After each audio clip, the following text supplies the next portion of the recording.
nasıl Karabağ'a girdiysek Tek millet, tek bayrak, tek vatan, tek devlet. Türk'ün yolu Zengezur'dan, Karabağ'dan geçer.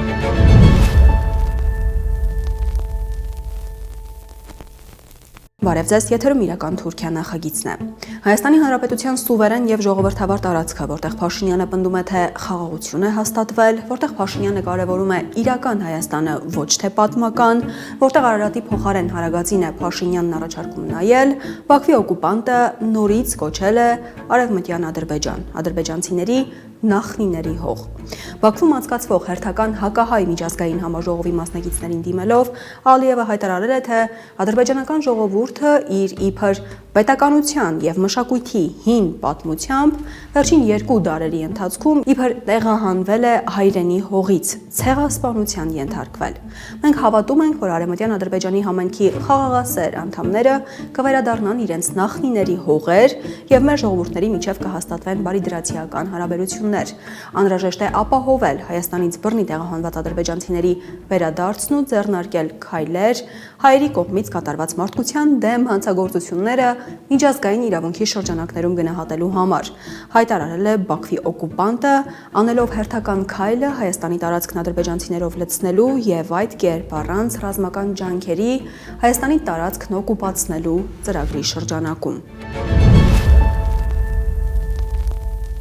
Եվ այսպես Հայաստան-Թուրքիա սահման, որը Թուրքիան փակեց Արցախի պատրվակով, բայց շարունակում է փակ պահել Արցախի հանրապետության տարածքի օկուպացիայից 5 տարի հետո։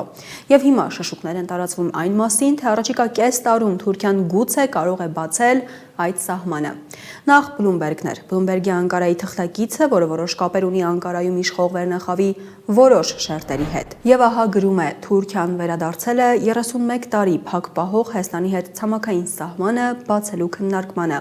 Աղբյուրի գնահատմամբ գործընթացն ակտիվացել է Հայաստանի եւ Ադրբեջանի միջև վերջերս նախաստորագրված խաղաղության հռչակագրից հետո, ինչպես նաեւ Հայաստանի վարչապետ Նիկոլ Փաշինյանի մոտակա ընտրությունների ֆոնին։ Bloomberg-ի լուրի այս հատվածը թուրքական մեդիայի ուշադրությանն է արժանացել. Haberde Türkiye'nin sınırı açmasının Haziran ayında yeniden seçime girecek Paşinyan'a siyasi avantaj sağlayabileceği de değerlendiriliyor. Այդ լուրի տեքստում Թուրքիայի կողմից սահմանի բացումը համարվում է քաղաքական առավելություն Փաշինյանի համար, որը հունիսին ընտրությունների է գնալու։ Եթե նա վերընտրվի, ապա սպասվում է, որ նա կպաշտոնականացնի Ալիևի հետ խաղաղության համաձայնագիրը։ Այստեղ պարզապես չենք կարող չհիշեցնել Արարատ Միրզոյանի Անտալիայի դիվանագիտական թուրքական ֆորումի շրջանակում թուրքական լրատվամիջոցներին տված հարցազրույցից այս հատվածը։ Time passes and if the Armenian government does not deliver a tangible outcomes of normalization process, even those who believe in peace agenda will come up. Ժամանակը անցնում է եւ եթե ՀՀ կառավարությունը չկարողանա ապահովել շոշափելի արդյունքներ կարգավորման գործընթացում, նույնիսկ խաղաղության օրակարգին հավատացողները կարող են հարց բարձրացնել։ Լավ, խաղաղության օրակարգը հնչում է գեղեցիկ, բայց անհնար է խաղաղություն կառուցել միայնակ։ Թվում է, թե ձեր հարևանները չեն կիսում ձեր խաղաղ եւ բարգավաճ տարածաշրջան ունենալու տեսլականը, ինչպես նաեւ նորմալ հարաբերություններ ունենալու ձգտումը։ Սա կարող է նշանակել որ վաղը այլևս իմաստ չեմ տեսնի շարունակել աջակցել ձեր խաղաղության օրակարգին։ We have the support, but nothing is unlimited in this world and things may change. Of course, but at the same time, it is obvious that if we have results. Այսինքն ես սա ասում եմ ցույց տալու համար, որ մենք այսօր ունենք աջակցություն, բայց այս աշխարհում ոչինչ անվերջ չէ, եւ իհարկե իրավիճակները կարող են փոխվել, բայց միևնույն ժամանակ ակնհայտ է, որ եթե կարգավորման գործընթացում ունենանք արդյունքներ, եթե օրինակ խաղաղության պայմանագիր ստորագրենք, հաղորդակցության ենթակառուցվածքները բացվեն, մարդիկ սկսեն կամ վերականգնեն առևտրային կապերը, սկսեն շփումները, մարդասիրական խնդիրները սկսեն լուծվել եւ այլն, ապա դա կհանգեցնի հարաբերությունների բնական բարիդրացիական զարգացման։ Միրզոյանին հարցրել էին առաջիկա ընտրություններում Փաշինյանը վերընտրվելու հնարավորություն ունի, թե ոչ, եւ ինչ է լինելու, եթե Փաշինյանը չվերընտրվի, ինչ է լինելու Հայաստան-Թուրքիա եւ Հայաստան-Ադրբեջան գործընթացների հետ։ Եվ հիմա ընտրություններին ընդառաջ Թուրքիայից, Անկարայից միջազգային մեդիայում շշուկներ են տարածվում, թե Թուրքիան ծանր ու թեթև է անում առաջիկա 6 ամսում սահմանը բացելու հարցը։ Ցեղասպանություն կազմակերպած 100 տարի անց հայերի դեմ Բաքվի հանցանքների անթաքույց հովանավոր Բաքվում Էնվերին փառաբանող կողմը ծանր ու թեթև է անում Հայաստանի հետ սահմանը բացել թե ոչ։ Հայաստանն էլ մուրում է այդ սահմանի բացումը լրջորեն եւ ամեն հարցազրույցում եւ հնարավորության պարագայում հայտարարելով, թե պատրաստ է րոպե առաջ բացել սահմանը, դրա համար ոչ մի խոչընդոտ չկա եւ չի տեսնում։ Խնդիրն այն է, որ սահմանը փակ պահելով Թուրքիան փորձում է սեղմել օղակը Հայաստանի կոկորդին։ Սա է Թուրքիայի անկեղծության իրական պատկերը։ Թուրքիայի արտգործնախարարն էլ հիշեցնենք հայտարարել էր Հայաստանի հետ սահմանը կբացեն, դիվանագիտական հարաբերություններ կհաստատեն միայն երբ Բաքվի հետ խաղաղության համաձայնագիր կոչվածը նախաստորագրությունից հետո ստորագրվի։ Եթե մենք այս պահին կարգավորենք հարաբերությունները, մենք կվերացնենք Հայաստանի համար Ադրբեջանի հետ խաղաղության համաձայնագիր ստորագրելու ամենամեծ պատճառը։ Հետևաբար, մենք կարող ենք բախվել տարածաշրջանում սառեցված հակամարտության հնարավորությանը։ Մենք դա չենք ուզում, ասել է Ֆիդանը Թուրքիայի մեջլիսում այդ երկրի 2026-ի բյուջեի քննարկման ժամանակ։ Եվ ինչպես հայտնել էր Թուրքիայի մեջլիսի կայքը, Ֆիդանը նաև ընդգծել էր, որ Վաշինգտոնյան պայմանավորվածություններում չեն քննարկվել երկու հարց՝ Զանգեզուրի միջանցք կոչվածը եւ Հայաստանի սահմանադրությունը փոխելը։ Եվ Թուրքիայի արտաքին գործերի նախարարը պարզորոշ նշել է, երբ այդ հարցերը լուծվեն եւ ստորագրվի վերջնական համաձայնագիրը,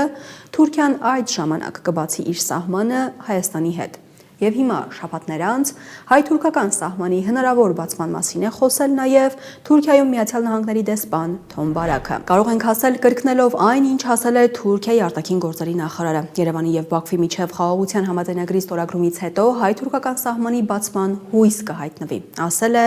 Թուրքիայում Միացյալ Նահանգների դեսպան եւ համատեղության կարգով Սիրիայի հարցով Միացյալ Նահանգների նախագահի հատուկ բանագնաց Թոմ Բարաքը։ Այս դիվանագետի մասին, հետևաբար նրա եւ Ֆիդանի հայտարարությունների զուգահեռների մասին պետք է միայն ավելացնել Միացյալ Նահանգների նախագահի հատուկ բանագնաց Սթիվ Ուիթքոֆի այս հայտարարությունը։ So Tom in Turkey has Թոմը Թուրքիայում երկու մարդ ունի, որոնք շատ կարևոր են այս ամենի մասով, ինչ կատարվում է այդ տարածաշրջանում։ Մեկի անունը Իբրահիմ է, որը Թուրքիայի հետախուզության ղեկավարն է, մյուսի անունը Հաքան, որը Թուրքիայի արտաքին գործերի նախարարն է։ And I might end up with a problem in Azerbaijan or Armenia, could be a Ukrainian issue, and these gentlemen I'm referring to in Turkey are experts in all of these areas. And I'm encouraged in the Trump administration, this is how he works, to call Tom on the phone and to say to Tom, what's Ibrahim's insight as to this. Երբ ես Ադրբեջանին կամ Հայաստանին, Ուկրաինային առնչվող որևէ խնդրի եմ բախվում, Թուրքիայում այս երկու ջենտլմենները այս ամենի մասնագետներն են։ Թրամփի վարչակազմում ինձ խրախուսում են։ Նախագահն այսպես է աշխատում՝ զանգել Թոմին եւ հարցնել, ինչ տեսակետ ունի Իբրահիմը դրա մասին։ Այսպես մենք միասին ենք աշխատում։ Կան հաջողության բազմաթիվ օրինակներ, քանի որ մեր վարչակազմերը շատ լավ են շփվում։ Թուրքիայի արտաքին գործերի նախարարի եւ թուրքական հետախուզության հետ Հայաստանին առնչվող հարցերը քննարկող դրանում ոչ մի խնդիր չտեսնող ամերիկացի բարձրաստիճան դիվանագետը եւ Միացյալ Նահանգների նախագահին մոտ կանգնած անձը հիմա էլ փաստացի ասում է այն, ինչ Թուրքիայի արտաքին գործերի նախարարը, որովհետև Թուրքիան իր պահանջած միջանցքը ստանում է, այն էլ անխոչնդոտ, թեև Փաշինյանը պնդում է, թե դրա անունը Թրամփի ուղի է։ Պաշտոնապես Թրամփի ուղի է կոչվում, որ հայերի համար պակաս թշնամական ու պակաս վտանգավոր հնչի։ Հայաստանի սահմանադրությունն էլ փոխվելու է, թեև Փաշինյանը պնդում է, թե դա իր նախաձեռնությունն է, ոչ թե Türkiye ve Azerbaycan'ı pahancı. Trump destekli anlaşma kapsamında ABD, Türkiye ve Azerbaycan'ı Ermenistan üzerinden bağlayacak yeni ulaşım hattında Թրամփի աջակցությամբ կնքված համաձայնագրով ԱՄՆ-ն բացառիկ իրավունքներ է ստացել Թուրքիան եւ Ադրբեջանը Հայաստանի միջոցով կապող նոր տրանսպորտային ուղու նկատմամբ։ Այն հայտնի է որպես Զանգեզուրի միջանցք եւ կլինի Պեկինից Լոնդոն տանող նոր արևելք-արևմուտք ուղու մասը։ Անցած ամիս Փաշինյանը հայտարարել է, որ շինարարությունը կսկսվի 2026 թվականի երկրորդ կեսին։ Եվ այս պատմության մեջ ամենավտանգավորն այն է, որ անգամ Միացյալ Նահանգների հետ Հայաստանը հարաբերությունները կառուցում է ոչ թե ինքնուրույն, ոչ թե երկկողմ ձևաչափով, այլ փաստացի Թուրքիայի միջնորդությամբ, որովհետև Միացյալ Նահանգներից հնչած հայտարարությանը, թե Հայաստանին առնչվող հարցերը թուրքական հետախուզության հետ են քննարկում, Հայաստանից անգամ արձագանք չեղավ։ Բացի այդ, Հայաստանին առնչվող թուրք-ամերիկյան քննարկումների գլխավոր պրոդուկտ էլ կարող ենք անվանել այն, ինչ պայմանավորվել են եւ ինչ կկատարվի Սյունիքում, որը փորձում են ուղի եւ ապաշրջափակում ներկայացնել։ Եվ կրկին, Միացյալ Նահանգները գործում է ըստ իր շահի, Թուրքիան իր, որն է Հայաստանի շահն այս պատմության մեջ, մանավանդ երբ Թոմ Բարաքը խաղաղության մասին, Միջին Արևելքում խաղաղության մասին ունի այս ընկալումը։ I was hoping you weren't going to ask that because I don't know. I don't think anybody knows. Look, the end game when we say peace, it's an illusion. There's never been peace. There will probably never be peace. Հուսով էի, որ չեք հարցնի այդ մասին, քանի որ ես չգիտեմ, չեմ կարծում, թե որևէ մեկը գիտի։ Երբ ասում ենք, որ վերջում պիտի հաստատվի խաղաղություն, դա պատրանք է։ Երբեք խաղաղություն չի եղել եւ թերևս երբեք չի էլ լինի։ Բոլորը պայքարում են լեգիտիմության համար, ուստի երբ կողմերը ասում են, որ պայքարում են սահմանների եւ սահմանագծերի համար, իրականում դա այդպես չէ։ Սահմանը բանակցությունների տարադրամն է։ Վերջնական նպատակն այն է, որ կողմերից մեկը ուզում է տիրապետող լինել եւ թելադրել, ինչը նշանակում է, որ մյուս կողմն էլ պետք է ենթարկվի։ Արաբները չեն կարող ենթարկվել։ Ենթարկվել բառը չկա արաբերենում։ Հայաստանի տարածքը Միջին Արևելքին ավելի մոտ է, քան Փարիզին եւ Վաշինգտոնին, եւ ավելին, Թոմ Բարաքն այն պաշտոնյան է, որն այս տարվա հուլիսին Վաշինգտոնում ստորագրված պայմանավորվածություններից անմիջապես առաջ բացահայտել էր Հայաստանի տարածքի միջանցքային կոչված հատվածը Միացյալ Նահանգներին 100 տարով վարձակալության տալու առաջարկը։ Ահա այդ տեսանյութը։ Turkey is in the middle of all of it. Just like Azerbaijan and Armenia, you know, they're arguing over 32 kilometers of road. But this is no joke. Going on for a decade. 32 kilometers of road. So what happens is America comes in and says, okay, we'll take it over. Give us the 32 kilometers of road on a 100-year lease, and you can all share it. Թուրքիան հիմա այս ամենի կենտրոնում է, ինչպես Ադրբեջանը եւ Հայաստանը։ Նրանք վիճում են 32 կիլոմետր երկարություն ունեցող ճանապարհի շուրջ, ինչը կատակ բան չէ։ Մեկ տասնամյակ է վիճում են 32 կիլոմետրանոց ճանապարհի շուրջ։ Եվ ահա թե ինչ է տեղի ունենում։ Միացյալ Նահանգները գալիս են եւ ասում են՝ շատ լավ, մենք վերցնում ենք այն։ Տվեք մեզ վարձակալությամբ այդ 32 կիլոմետրանոց ճանապարհը եւ բոլորով օգտվեք դրանից։ Եվ իհարկե Հայաստանի սահմանադրությունը փոխել, Զանգեզուրի միջանցք կոչված հատ Ալիևի օգնականի օրակարգում են։ Այն օգնականի, որը համարձակվել էր ուղերձներ փոխանցել հայ ժողովրդին Բաքու մեկնած հայերի հետ, բայց որը Հայաստանի եւ Արցախի դեմ Բաքվի քաղաքականությունն առաջ տանող գլխավոր դեմքերից մեկն է։ Բաքվի մեդիային թելադրող ու անգամ թուրքական մեդիային ուղղորդող փորձող Ալիևի պաշտոնյան։ Այս Հաջիևը Դոհայում քննարկման է մասնակցել Հայաստանի անվտանգության խորհրդի քարտուղարի հետ, որը հայկական այլ լրատվամիջոցներ ներկայացրել են։ Մենք ներկայացնում ենք չթարգմանվածը, չհրապարակվածը։ Եվ ահա Էրդողանական հեռուստաալիքին հարցազրույց է տալիս եւ իհարկե նորից պահանջում փոխել Հայաստանի սահմանադրությունը։ Ermənistanın anayasasının dəyişdirilməsi və yaxud da Ermənistanda yeni bir anayasanın qəbul edilməsindən sonra մենք ակնկալում ենք, որ Հայաստանի սահմանադրության փոփոխությունից կամ նոր սահմանադրության ընդունումից հետո Հայաստանի եւ Ադրբեջանի միջև խաղաղության համաձայնագիրը ստորագրելու որևէ խոչընդոտ չի լինի։ Սահմանադրությունից անմիջապես հետո Զանգեզուրի միջանցք կոչվածն է։ Հայտարարում է, թե հուսով է այն որքան հնարավոր է շուտ կբացվի։ Ադրբեջանական կողմում շին աշխատանքները կավարտվեն 2026-ին։ Թուրքական հեռուստաալիքը լուսագրում անմիջապես գրում է, թե Զանգեզուրի միջանցքը կբացվի 2026-ին։ gündəlimizdə olan ən önəmli konu Zəngəzur dəhlizi konusudur. Մեր օրակարգի ամենակարևոր հարցը Զանգեզուրի միջանցքն է։ Մեր հարգարժան նախագահների գլխավորությամբ եւ այստեղ ես նկատի ունեմ եղբայրական Թուրքիայի եւ Ադրբեջանի նախագահներին, մենք կարճ ժամանակում կգործարկենք Զանգեզուրի միջանցքը։ Այս առումով Բաքվից մինչև Զանգիլան մեր երկաթգծի եւ ճանապարհի կառուցումը վերջնական փուլում է։ Մեր եղբայրական երկրի Թուրքիայի շինարարական ընկերությունները նույնպես ակտիվորեն աշխատում են այստեղ։ Հուսով ենք, որ մենք կավարտենք այս նախագծի ադրբեջանական հատվածը մինչև 2026 թվականի կեսերը։ Bu projemizin Azərbaycan segmentini başa çatdıracağız. İkinci segmentimiz qalır, bu Trump koridoru dediyimiz hissə. Ermenistanla burada Amerika Birleşmiş Devletleri birgə çalışırlar. Biz onların kararlarını gözləyirik ki, Երկրորդ հատվածը Թրամփի միջանցքն է։ Հայաստանը եւ ԱՄՆ-ն են այնտեղ աշխատում։ Մենք սպասում ենք նրանց որոշումներին, տեսնելու թե երբ են սկսելու աշխատանքները։ Հուսով ենք արագ կսկսեն։ Երրորդ հատվածը Նախիջևանն է, որտեղ 188 կիլոմետրանոց հատվածում ունենք երկաթուղի եւ մայրուղի, սակայն անհրաժեշտ է արագ վերականգնել։ Դրանով հիմա զբաղվում ենք եւ վերջին հատվածը Կարսից Դիլիջու երկաթգիծն է, որը կառուցելու մեկնարկի մասին եղբայրական Թուրքիան հայտնեց օգոստոսին։ Անգամ Էրդողանի տրանսպորտի նախարար Ուրալ Օղլուն, որը զբաղվում է Զանգեզուրի միջանցք կոչվածով, մեկ շաբաթ առաջ հայտարարել էր. Զանգեզուրի միջանցք կոչվածը կբացվի 4 տարուց։ Ya böyle bir proje hani 4 yıl gibi bir zamanda biter 2029 hani 2030'da. Նման նախագիծ ավարտին կհասցվի մոտ 4 տարվա ընթացքում։ Հուսով ենք, որ մենք Զանգեզուրի միջանցքը լիովին կգործարկենք մինչև 2029-2030 թվականը։ Թուրքական եւ ադրբեջանական կողմերի նշած ժամկետներին պետք է ուշադրություն դարձնել, հասկանալու համար, թե երբ եւ ինչ գործընթացներ են սպասվում Սյունիքում։ Մյուս կողմից Հաջիևի խոսքի այս հատվածներին պետք է ուշադրություն դարձնել, տեսնելու, որ սրանք հենց Թուրքիայի արտաքին գործերի նախարարի նշած նախապայմաններն են Հայաստանի առաջ սահմանը բացելու եւ դիվանագիտական հարաբերություններ հաստատելու համար։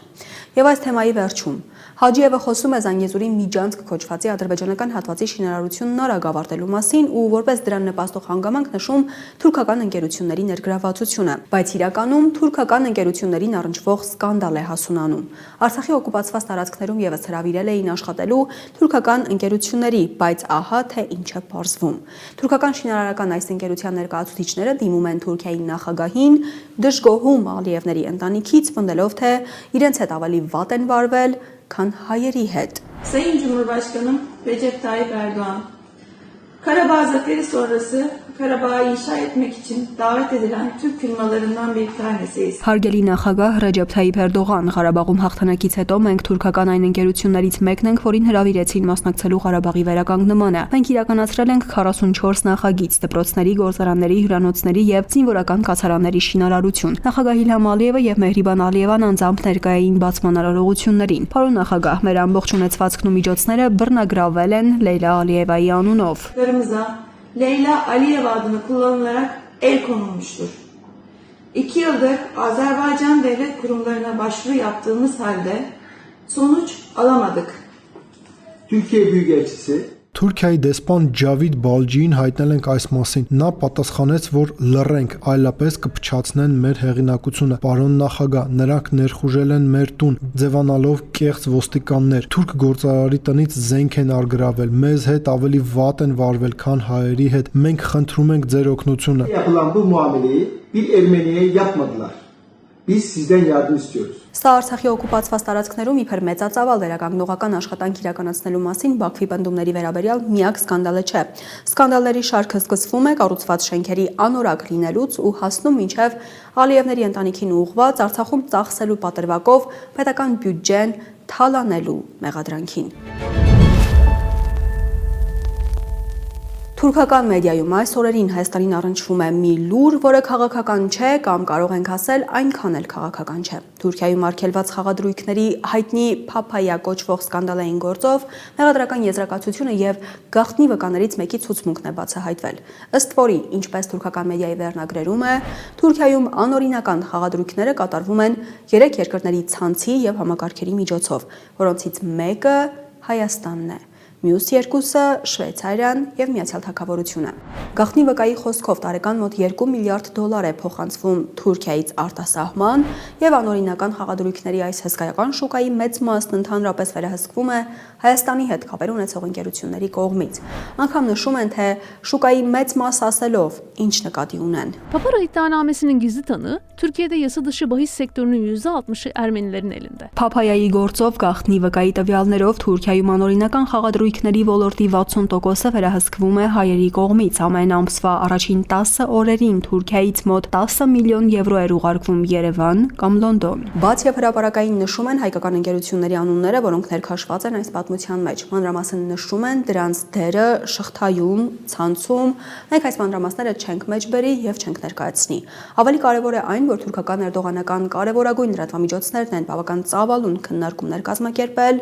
ուղիղ եթերում։ 2 միլիարդ դոլար 2 միլիարդ դոլար ամեն տարի գնում է արտասահման։ Ուր է գնում այդ փողը։ Անգլիա, Շվեյցարիա եւ հետաքրքիր է Հայաստան։ Ermenistan. Şimdi son dönemde izleyicilerimizde Ինչու է Հայաստանը հետաքրքիր։ yapı sistemini, teknik yapıyı sağlıyor. Şimdi Որովհետև նրանք ապահովում են ենթակառուցվածքները եւ տեխնիկական կառուցվածքը։ Թեման ծանրացնում են, որովհետև հաշվարկում են, որ ինֆլյացիայի, աղքատության, գործազրկության բախված Թուրքիայից միլիարդավոր դոլարներ են դուրս բերվում, այն էլ ուր եւ տարիներ շարունակ։ İçişleri Bakanlığı'nın 5 yıl önceki açıklamasında 50 milyar dolardı. Ներքին գործերի նախարարությունը 5 տարի առաջ հայտարարել է, որ այն կազմում է 50 միլիարդ դոլար։ Թուրքիայի տարեկան կորուստը, Թուրքիայի քաղաքացիների գրպաններից դուրս եկող գումարը։ Որոշ շրջանակներ ասում են, որ այն այս պահին կազմում է 40 միլիարդ դոլար, մյուսները 100 միլիարդ դոլար, ոմանք 150 միլիարд դոլlar։ 40 milyar dolar devasa bir para Göksu. Onunla sen onlarca, yüzlerce fabrika yaratabilirsin. Binlerce Անգամ եթե 40 միլիարդ դոլար լինի, հսկայական գումար է։ Դրանով կարելի է տասնյակ եւ հարյուրավոր գործարաններ ստեղծել, աշխատատեղեր ստեղծել հազարավոր մարդկանց համար եւ ավելացնել արտադրողականությունը։ Բայց ինչ է լինում այդ փողերի հետ, այն գողանում են Թուրքիայից եւ անմիջապես կրիպտո արժույթներով գոլորշիանում է Հայաստանում, Շվեյցարիայում եւ Անգլիայում։ Ամեն ինչից բացի այս տուրը այն այս կերպ ներկայացնելը լրացուցիչ անգամ սրում է Թուրքիայի սովորական քաղաքացիների շրջանում ատելությունը հայերի եւ Հայաստանի նկատմամբ։ Իրական Թուրքիա նախագծի երկրորդ մասում հարցազրույց է։ Այսօր Թունջայ Ելմազ։ Նա Թուրքիայի սոցիալիստական վերահիմնադրում կուսակցության համահիմնադիր համանախագահներից մեկն է։ Ասում է, որ Թուրքիան կարելի ասել վերադառնում է սուլթանության ժամանակներին։ Էրդողանը սկսել է ներկայանալ ոչ թե որպես ժամանակակից պետության նախագահ, այլ որպես բռնակալ սուլթան, Օսմանյան կայսրության ժառանգորդ։ Եվ դա արտացոլվում է նրա ոչ միայն ներքին, այլև արտաքին քաղաքական որոշումներում։ Հայաստանի հետ հարաբերությունների կարգավորման գործընթացի ըստ Ելմազի Թուրքիան գնում է պարտադրված, որովհետև եթե Թուրքիան ասի ոչ, ես դրան չեմ մասնակցում, իր գլխավոր դաշնակցի Միացյալ Նահանգների հետ հարաբերություններում խնդիրներ կլինեն։ Միացյալ Նահանգները թույլ չի տա Թուրքիային ոչ ասել, որովհետև Միացյալ Նահանգներն ասում է, եթե չմիանաս այն հավասարմանը, որը ես եմ փորձում հաստատել, այսինքն Կենտրոնական Ասիայում Չինաստանի, Ռուսաստանի եւ Իրանի դեմ գործողությանը, Թուրքիային նույնպես կրակը կնետի։ Bu fırsatın için sizi çok teşekkür etmek istiyorum öncelikle ve tabii ki Ermenistan-Türkiye Նախ շնորհակալություն այս հնարավորության համար եւ Հայաստան-Թուրքիա հարաբերությունների կարգավորման գործընթաց, բայց մինչեւ dրա մասին հարցնելը, ինչպիսի Թուրքիայի հետ գործ ունենք, Հայաստանն ինչպիսի Թուրքիայի առաջ է կանգնած, Թուրքիայի ինչպիսի կառավարության առաջ։ nasıl bir Türkiye ile karşıyadır, nasıl bir Türkiye'dir, nasıl bir Türkiye hükümetiyle karşı karşıyayız biz? Çok zor bir yerden başladınız soruya. Ne yazık ki Türkiye'nin şu anki durumu antidemokratik uygulamaların had safhaya çıktığı. Շատ բարդ տեղից սկսեցիք։ Ցավոք Թուրքիան ներկայում այնպիսի վիճակում է, որ հակաժողովրդավար գործելակերպը հասել է գագաթնակետին։ Մինչ քրդական հարցի շուրջ խաղաղության գործընթացն է քննարկվում, հասարակության այլ շերտերի, ժողովրդավար շրջանակների, կանանց բանվորների դեմ ծանր ճնշումներ են գործադրվում, անգամ քրդերի դեմ։ Ներկա իշխանությունը, որը ձևավորել է Արդարություն եւ Զարգացում կուսակցությունը, ազգայնական շարժում կուսակցության հետ դաշինքով կրում է այս գործելակերպի պատասխանատվությունը, հատկապես վերջին 10 տարիներին, հատկապես այս դաշինքի ձևավորումից ի վեր։ Թուրքիայում ամեն օր հետընթաց է ապրում ժողովրդավարությունը, ճնշվում է մամուլի ազատությունը, ճնշվում են իրավունքների պաշտպանության համար բոլոր պայքարները, ուղղակիորեն բռնության միջոցով։ Yani bu ittifak kuruldu kurulalı her gün Türkiye'deki demokrasi ortamının gerilediği, basın özgürlüğünün zayıfladığı, bütün hak arama mücadelelerinin artık doğrudan şiddet yoluyla bastırıldığı bir süreçteyiz. Yani içeride bir yandan antidemokratik uygulamalar had safhaya. Այսինքն ներսում, ինչպես նշեցի, հակաժողովրդավար գործելակերպը հասել է գագաթնակետին։ Açısından da çok barışçıl ve evrensel demokrasi insan haklarına uygun bir profil içerisinde olan bir hükümet yok. Անկեղծ ասած, արտաքին հարաբերությունների տեսանկյունից էլ այս կառավարությունը չունի խաղաղասեր կերպար, չունի համամարտկային ժողովրդավարության ու մարդու իրավունքներին համապատասխան կերպար։ Միջազգային մակարդակով դիտարկելիս լինի Եվրամիության թե Միջին Արևելքի երկրների հետ հարաբերություններում Թուրքիան պատմականորեն եւ տնտեսապես իր ազդեցությունն ունի բնակչության մեծ թվի շնորհիվ։ Սակայն ցավոք դուք բախվում եք մի կառավարության, որը չի օգտագործում իր ամբողջ ազդեցությունն ու իշխանությունը թե ներքին, թե միջազգային մակարդակներում ժողովրդավարական, խաղաղ եւ հավասարության սկզբունքով հարաբերություններ խթանելու համար։ Հետևաբար կարգավորման գործընթացում պետք է խոսեք այսպիսի Թուրքիայի, այսպիսի գործընկերոջ հետ։ Durumu, bütün bu gelişmeleri böyle bir partnerle konuşup ilerletmek durumundayız. Böyle bir partnerle, böyle bir Türkiye ile nasıl Եվ այսպիսի Թուրքիայի հետ ինչ կարգավորում է հնարավոր, այսինքն Թուրքիան անկեղծորեն եւ լրջորեն կարգավորում ուզում է Հայաստանի հետ։ İstanbul'le Yani fikren böyle bir samimiyet içerisinde olduğu kanaatinde değil. Չեմ կարծում, թե Թուրքիան անկեղծ է։ Ըստ էության կարող ենք ասել, ինչպես Թուրքիայի ներսում քրդերի հետ խաղաղության գործընթացն է։ Ցավոք, միջազգային հարաբերություններն ընդհանրապես կառավարությունների անկեղծության վրա չեն կառուցվում։ İhtiyaçlar, zorunluluklar, hedefler, stratejiler bütün bunlar atılacak adımları belirliyor ve tabii ki burada Կարիքները, հարկադրանքները, նպատակները, ռազմավարություններն են որոշում քայլերը, որոնք արվում են։ Կարծում եմ անկեղծությունից առավել ըստ էության, թե ներքին հավասարակշռության, թե արտաքին հարաբերությունների տեսանկյունից ավելի առաջ տանող կլինի հասկանալ, արդյոք Թուրքիան ստիպված է քայլ անել, թե ոչ։ bir adım atmak zorunda mı değil miye bakmanın daha ilerletici olacağını düşünüyorum. bu süreci şimdi Türkiye'nin için ihtiyaç mıdır? Հայաստանի հետ այս գործընթացը հիմա Թուրքիայի համար կարիք է, նպատակ է, թե ռազմավարություն Թուրքիան ստիպված է խաղում բանակցողի դերը, ինչու։ Neden? Evet. Yani şimdi tabii ki 30 yıldır kapalı olan sınır kapılarının şimdi açılması konuşuluyor. Ne oldu? Ne değişti de yani birden? Այո, այսինքն հիմա իհարկե խոսվում է 30 տարի փակ պահված սահմանը բացելու մասին։ Ինչ պատահեց։ Ինչ փոխվեց, որ հանկարծ 30 տարի փակ պահած, 30 տարի ամեն օր մի աղյուսով սահմանն ավելի փակող, ժողովուրդների միջև ոչ թե մերձեցնող, այլ բևեռացնող քաղաքականություն վարող Թուրքիան սկսեց խոսել սահմանը բացելու հավանականությունից։ Կարծում եմ, որ դրա համար մի քանի պատճառ կարող ենք նշել։ Ներքին քաղաքականության տեսանկյունից անկեղծ ասած, Թուրքիան թեև մեծ տնտեսություն է, olarak da ciddi bir ekonomik kriz içerisinde.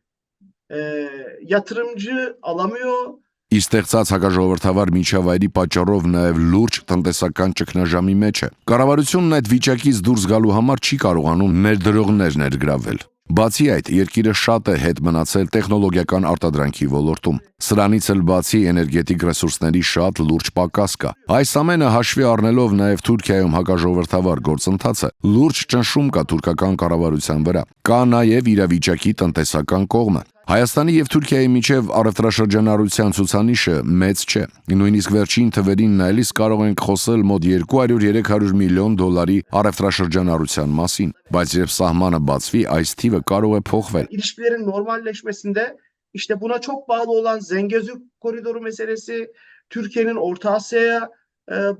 bağlantı kurma meselesi, bütün bunlar düşünüldüğünde Եվ իսկապես, սահմանի բացումը, հարաբերությունների կարգավորումը մեծապես կախված է Զանգեզուրի միջանցքի հարցից, Թուրքիայի կապից կենտրոնական Ասիայի հետ։ Երբ այս ամենը հաշվի է կառնում տնտեսական տեսանկյունից, խոսքը միայն 700-800 միլիոն դոլարի կամ նույնիսկ 1 միլիարդ դոլարի մասին չէ։ Թուրքիան amեն ինչ անում է, որ ամբողջ առևտրային գիծը եւ էներգետիկ միջանցքը կարողանա դիրքավորվել իր օգտին։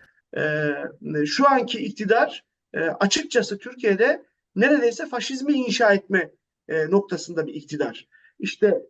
son yerel seçimlerde birinci parti olan Cumhuriyet Halk Երկրորդ, ինչպես ասացի, ներկա կառավարությունը անկեղծ ասած Թուրքիայում ֆաշիզմ կառուցելու եզրին է։ Նրանք կեղծ հիմքերով ձերբակալել եւ բանտարկել են Թուրքիայի ամենամեծ քաղաքի Ստամբուլի քաղաքապետին, որը հաղթել էր տեղական ինքնակառավարման մարմինների վերջին ընտրություններում։ Այն քաղաքապետարաններում, որտեղ ընդդիմությունն էր հաղթել եւ քաղաքապետի պաշտոն վերցրել, կառավարությունը հոգաբարձություններ է նշանակել։ Ճնշվում են բոլորը եւ բոլորի իրավունքները, քրդերինը, ալիևներինը, սոցիալիստ ձախերինը։ Belediyesine kayyum atamış durumda. Yani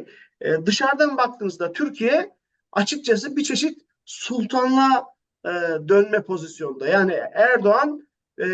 bir modern devletin cumhurbaşkanı olarak değil de Osmanlı'nın mirasçısı bir sultan gibi dedik bir sultan gibi. Թուրքիան կարելի է ասել վերադառնում է սուլթանության ժամանակներին։ Էրդողանը սկսել է ներկայանալ ոչ թե որպես ժամանակակից պետության նախագահ, այլ որպես բռնակալ սուլթան, Օսմանյան կայսրության ժառանգորդ։ Հետևաբար Թուրքիան պետք է վերականգնի իր միջազգային հեղինակությունը։ Այդ հեղինակությունը վերականգնելու քայլերի շարքում Հայաստանի հետ հարաբերությունների բարելավումը եւ ԱՄՆ-ի կողմից նախաձեռնված Ադրբեջանի եւ Հայաստանի միջև հարաբերությունների կարգավորման գործընթացին մաս կազմելը ակնհայտորեն բխում են Թուրքիայի շահերից։ Son Karabağ savaşından sonra herhalde elini daha güçlü hissediyor. Եվ վերջապես կարող եմ ասել հետևյալը. գուցե Ղարաբաղյան վերջին պատերազմից հետո Թուրքիան ավելի վստահ է զգում իրեն Հայաստանի դեմ։ Կարծում են, թե կարող են անել ավելին։ Ինչ է կարգավորումը մեզ համար։ Ես որպես սոցիալիստական կուսակցության հիմնադիր համանախագահ Normalde normalleşme olur. Yani örneğin Ermeni soykırımıyla yüzleşerek normalleşme olur. Կարող եմ ասել, որ կարգավորումը սովորաբար տեղի է ունենում ժողովրդի վերքերը բուժելով։ Օրինակ, կարգավորում լինում է հայոց ցեղասպանությանն առերեսվելով։ Օրինակ, Ղարաբաղում եղած զուլումը ճանաչելով եւ կատարվածը շտկելուն ուղղված քաղաքականությամբ ու քայլերով, որոնք կմիավորեն մարդկանց, ոչ թե կբևեռացնեն։ Բայց քանի որ մենք խոսում ենք կարգավորման մասին ոչ թե մարդկանց, այլ պետությունների միջև, այն պետք է դիտարկել այսպես. Թուրքիան որպես ՆԱՏՕ-ի եւ Արևմտյան դաշինքի մաս դառնում է նաեւ ԱՄՆ-ի կողմից ստեղծված այս նոր խաղի մասնակիցը։ Կարծում եմ Թուրքիան հույս ունի շուտ նստել այդ սեղանի շուրջ եւ որոշ օգուտներ քաղել։ Սա է այս նորմալացման նախաձեռնության հետևում։ Bu normalleşme girişiminin arka planını böyle okuyorum açıkçası ben. Bu Zangezur koridoru sonun talebi ve Կարծում եք Զանգեզուրի միջանցք կոչվածի պահանջը դրանով Կենտրոնական Ասիային Թուրքիայի միանալու, թուրքական աշխարհը միավորելու Էրդողանի այս ռազմավարությունը սպառնալիք է Հայաստանի համար։ tehdit midir sizce? Yani şöyle en nihayetinde hani bir kapıların açılması, bu coğrafyalar arasında bu yolların kurulması, aynı zamanda halkları, kültürleri birbirine daha fazla bağlayan Սահմանների բացումը, այս տարածաշրջանների միջև այս ճանապարհների հաստատումը նույնպես իրողություններ են, որոնք ավելի են կապում ժողովուրդներին եւ մշակույթները։ Երբ դիտարկում ենք այս տեսանկյունից, ես անկեղծորեն կարծում եմ, որ չնայած Թուրքիայի ներկա իշխանությունների բոլոր չար մտադրություններին, այս միջանցքի, այս ճանապարհի, այս սահմանների բացումը արժեքավոր է մարդկանց մերձեցնելու համար։ insani olarak da yumuşamalara yol açacağını düşünüyorum. Çok açık. Ama en nihayetinde bütün bu koridor hesapları, gerek ticaret koridorları, gerek enerji... Կարծում եմ, որ սա նաև կհանգեցնի մարդկանց միջև հարաբերությունների մեղմացմանը, կքանդվեն այն բարձր պատերը, որոնք կառուցվել են իրարից պաշտպանվելու համար։ Բայց վերջին հաշվով այս բոլոր միջանցքային հաշվարկները, լինեն դրանք առևտրային միջանցքներ, թե էներգետիկ, հիմնված չեն անկեղծ զգացմունքներով հարաբերությունների հաստատման վրա, որոնց մասին խոսում ենք։ Հիմքում փողի, իշխանության, գերիշխանության ռեսուրսների եւ այլնի մասին ծրագրեր են։ Նաև Հայաստանի մասին մտածելով կարծում եմ, որ ոչ միայն Զանգեզուրի միջանցքի, այլև ցանկացած միջանցքի բացում կարևոր է։ İran-Hindistan koridorunun açılmasından dahi bütün bu halkların birbirine birleşmesi açısından, buluşması açısından. Գրեթե 20 տարի խոսվում է հյուսիս-հարավ միջանցքի մասին, Ռուսաստանի, Իրանի եւ Հնդկաստանի միջև։ Այն նույնպես արժեքավոր է այս բոլոր ժողովուրդներին միավորելու եւ մերձեցնելու առումով։ Եվ անկեղծ ասած Հայաստանի համար, որի դեմ երկար ժամանակ գործի է դրվել Թուրքիայի եւ Ադրբեջանի շրջափակումը, արժեքավոր է այլ հասարակությունների եւ այլ աշխարհագրական շրջանների հետ կապվելու հնարավորությունը։ Ama bütün bu sakıncalarla beraber çünkü şu an mesele sadece bir otoban ve demiryolu bağlantısı yapma meselesi değil. Bütün bunlar yanı sıra bir dizi askeri, siyasi, kuşatma, yaptırım, aynı zamanda kimi diplomatik krizlere yol açabilecek, halklar arası gerilimleri yükseltebilecek pozisyonlar almaya yol açıyor. Örneğin Zengezur koridorunu Türkiye, Azerbaycan, ABD çok istiyor, Ermenistan. Բայց այս ամենը կարող է հանգեցնել նաև դիվանագիտական լրջագույն ճգնաժամի եւ ավելի սրել ժողովուրդների հարաբերությունները, որովհետեւ Թուրքիան, Ադրբեջանը եւ ԱՄՆ-ն շատ են ցանկանում ստանալ Զանգեզուրի միջանցքը։ Հայաստանը ցանկանում է պահպանել իր ինքնիշխան իրավունքները։ Միևնույն ժամանակ այս միջանցքը Իրանի եւ Ռուսաստանի համար բոլորովին այլ հարց է եւ ունի այլ նշանակություն։ Սա ինքնաբերաբար հանգեցնում է բոլորովին այլ բարդությունների համապատասխան երկրներում։ Այս ամենը հաշվի առնելով, հասկանալով նպատակները, որոնք Ադրբեջանը, Թուրքիան եւ ԱՄՆ-ն ունեն այդ միջանցքի մասով, հայ ժողովուրդը պետք է այնտեղ հաստատի իր սեփական նախաձեռնությունները, առանց իր ինքնիշխան իրավունքները ուրիշներին զիջելու։ Այլ կերպ ասած, բարդ իրավիճակ է, կան դրական եւ բացասական կողմեր։ Ve tabii bütün bunları yaparken de işte Azerbaycan, Türkiye, ABD bütün bunların oraya yüklediği anlamlar karşısında Ermeni halkının da Ermenistan toplumunun da kendi haklarını başkalarına devretmeden, kendi egemenlik haklarını başkalarına devretmeden oradaki inisiyatiflerini kurabilmesi gerekiyor açıkçası. Yani iç içe geçen bir durum. Olumlulukları ve olumsuzlukları var. Bizim rollerimizde bunları ayrıca konuşuruz belki. Biliyorsunuz bir millet iki devlet. Գիտեք, որ մեկ ազգ երկու պետություն կարգախոսով են գործում Թուրքիան եւ Ադրբեջանը եւ Բաքվից ամեն պատե հառիթով հայտարարում են, թե Հայաստանի տարածքը պատմական ադրբեջանական հող է։ Թուրքիայից էլ ասում են, թե աջակցում են Բաքվի բոլոր քայլերին։ Զանգեզուրի միջանցք կոչվածը Թուրքիան եւ Ադրբեջանը Հայաստանից պահանջում են այս միջավայրում ու մթնոլորտում, այս սպառնալիքի պայմաններում։ Հետևաբար ձեզ հարցնելու եմ Թուրքիայի այս անվերապահ հովանավորությունն Ադրբեջանին, նաեւ Զանգեզուրի միջանցք կոչվածի հարցում սպառնալիք չէ։ Bu durumda Zangezur koridorusunu böyle Yani mevcut yönetimlerle evet, ne yazık ki. Yani mevcut akılla, mevcut yaklaşımla evet. Sonuçta Azerbaycan ve Türkiye belki o çok propaganda ettikleri gibi Ցավոք այո, ներկա վարչակազմերի պարագայում սպառնալիք է։ Ներկա մտածելակերպով եւ մոտեցմամբ այո, թեև վերջին հաշվով Ադրբեջանն ու Թուրքիան թերևս չունեն իրողություններ գործի դնելու այդքան գովազդված երկու պետություն մեկ ազգ քարոզչությունը։ Այս երկու պետությունների շահերը եւ միջազգային հարաբերություններում նրանց կողմից հաստատված կապերն ու հավասարակշռությունները տարբեր են։ Այնուամենայնիվ երկու պետություններն էլ եւ երկու կառավարություններն էլ շահագործում են այս պատմական հարաբերությունները։ Կարծում եմ, որ Ալիևի կառավարությունը, ինչպես Էրդողանի կառավարությունը, ճնշող հակաժողովրդավար բնույթ ունի։ Açıkçası böyle bir hedef ortaklığında Ermenistan üzerinde baskılayıcı, Ermenistan'ı bir takım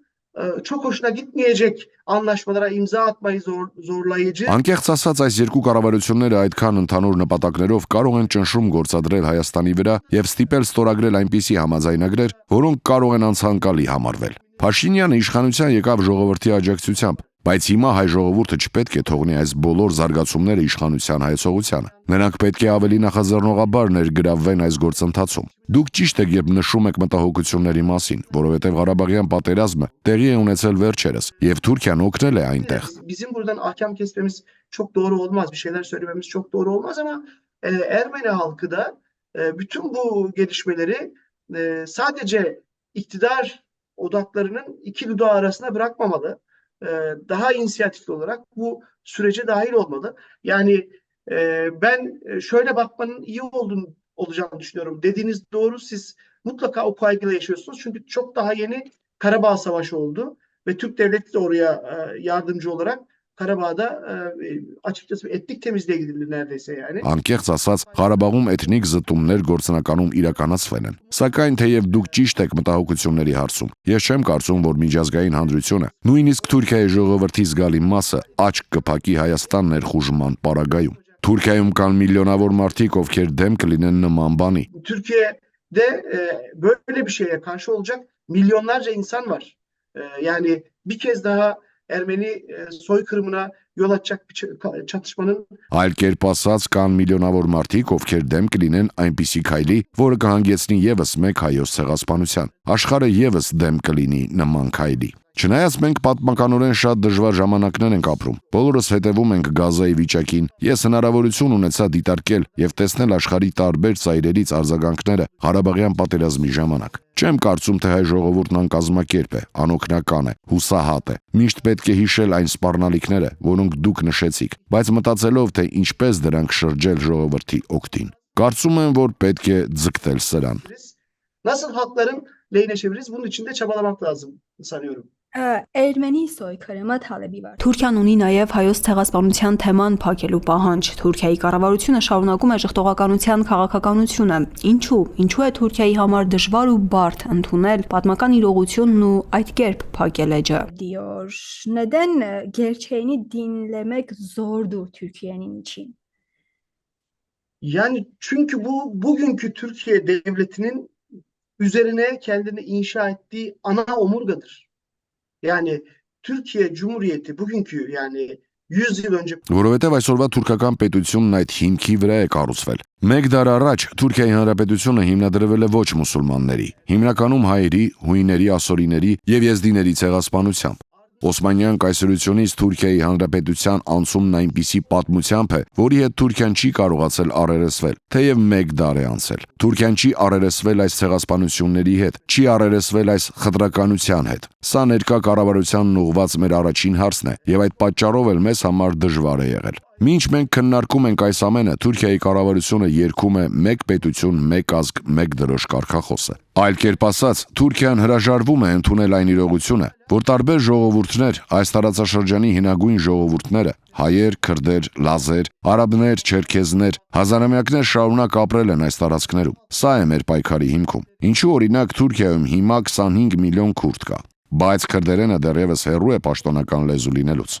Քրդերենով կրթությունն արգելված է, բանտերը դեռևս լի են քուրդ aktivistlerով։ Bizim de açıkçası temel mücadelemiz bu. Niye mesela Türkiye'de şu an baktığınızda nereden baksanız 25 milyon Kürt var ve Türkiye'de hala Kürtçe resmi dil olmaktan uzak. Kürtçe eğitim yasak. Hala cezaevleri bir sürü Kürt aktivistiyle dolu. Hala yani. Bu Kürt Հավատում եք քրդերի հետ կապված այս գործընթացին։ diyorsunuz. Tabii ki inanmıyorum. Yani orada da ben Իհարկե ոչ, այստեղ էլ նույն պատկերն է։ Թուրքական պետությունը, թուրքական կառավարությունը իսկապես մաքուր խղճով է գնում Հայաստանի հետ կարգավորման։ ne sorunumuz var? Biz barışalım ve sınırlarımızı aşalım diye mi gidiyor? Hayır. Bir planla gidiyor kafasında. Bir zorunlulukla gidiyor. Mesela Türkiye şimdi dese ki hayır ben bu işe girmiyorum. Onun ABD ile ilişkileri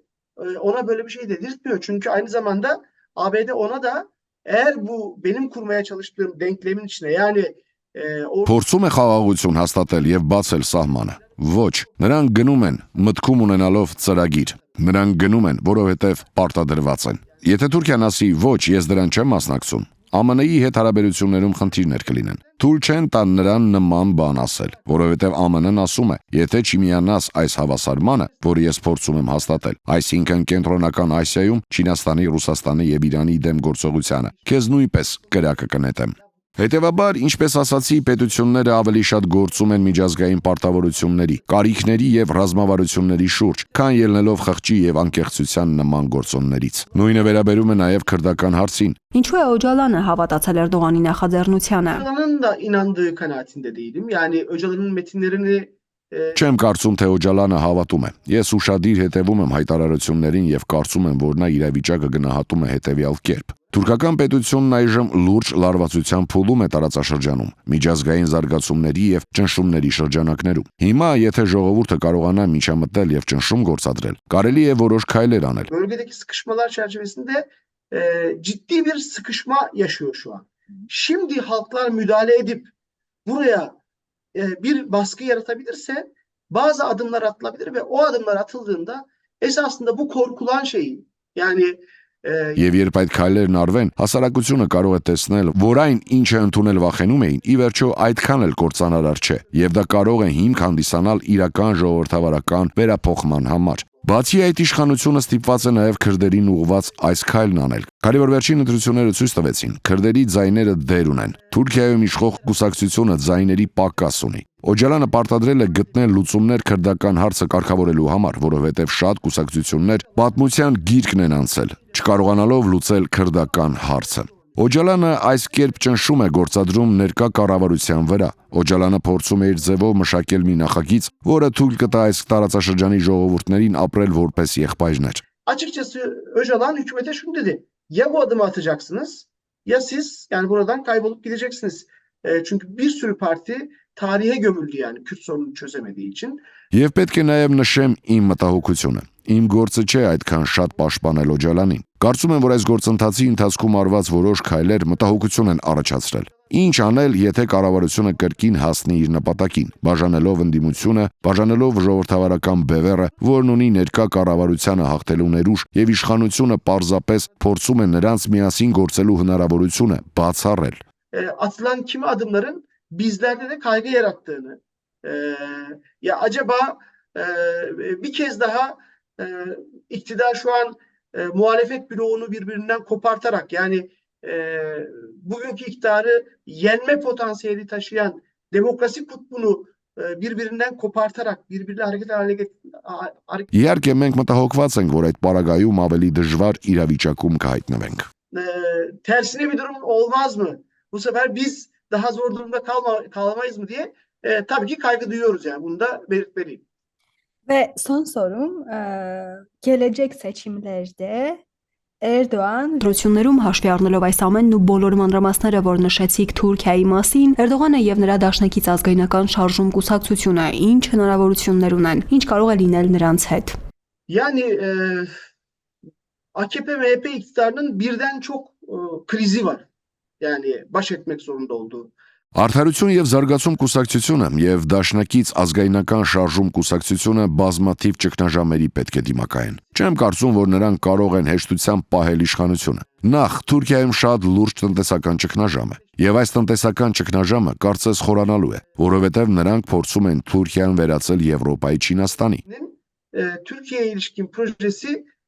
açıkçası Avrupa'nın Çin'i yapmaya çalışıyorlar Türkiye'yi. Ucuz iş gücü. Նրանք Թուրքիան վերածում են էժան աշխատուժի կենտրոնի, որտեղ չկա օրենքի գերակայություն, չեն հարգվում աշխատողների իրավունքները, վճարում են քիչ, բայց կասեմ, Bangladeşleştirmek diye bir şey var. Yani çok ucuz. Սա կոչվում է բանգլադեշացում։ Մյուս կողմից այս կուսակցությունները ժողովրդավարական եւ քաղաքական տեսանկյունից չեն կարող պահպանել հասարակության լայն շերտերի համաձայնության վրա հիմնված կառավարություն։ Բացառությամբ մարդկանց շատ փոքր նեղ շրջանակի, որոնց կարող են մանիպուլացնել։ Հասարակության մեծ մասը Էրդողանի կուսակցությունը եւ նրա դաշինքը համարում է հակաժողովրդավարական։ Էրդողանի կուսակցությունը գիտակցում է սա եւ համարում է սպառնալիք, ճնշում գործադրելով ոչ միայն արտաքին մրցակիցների, այլև ներսում այլախոհ ձայների վրա։ Այս առումով կարծում եմ, որ իշխող ուժը դժվարին վիճակում է։ Ամբողջ ուժով փորձում է պարզել, թե արդյոք այս նոր հավասարակշռությունը, որը փորձում է հաստատել քրդերի հետ, որպես նշանակալի լծակ կհանգեցնի քրդերի աջակցությանը։ Անկեղծ ասած, մենք ի վերջո աշխատում ենք քրդական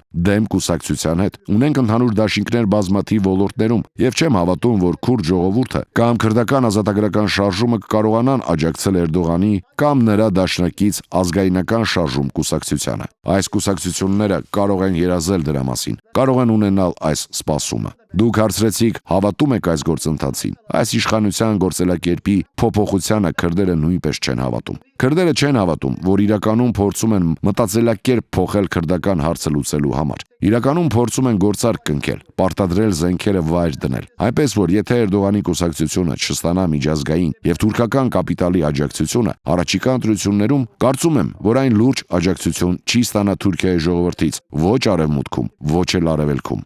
Gerçekten Kürt sorununu çözmek üzere bir zihniyet değişimi yaratmaya çalıştığına inanmıyorum. Չեմ հավատում, որ Թուրքիայի պետական քաղաքականության մեջ կա որևէ փոխակերպում, որը կհանգեցնի այլ դիրքորոշման քրդերի շրջանում։ Կարծում եմ, մեր ժողովուրդը անպայման կտա անհրաժեշտ արձագանքը։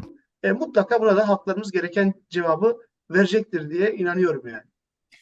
Պարոն Ելմաս, կրկին շնորհակալություն այս հնարավորության համար։ Շնորհակալ եմ ինձ հրավիրելու համար։ Դուք դիտում եք իրական Թուրքիա նախագիծը, շնորհակալություն ուշադրության համար։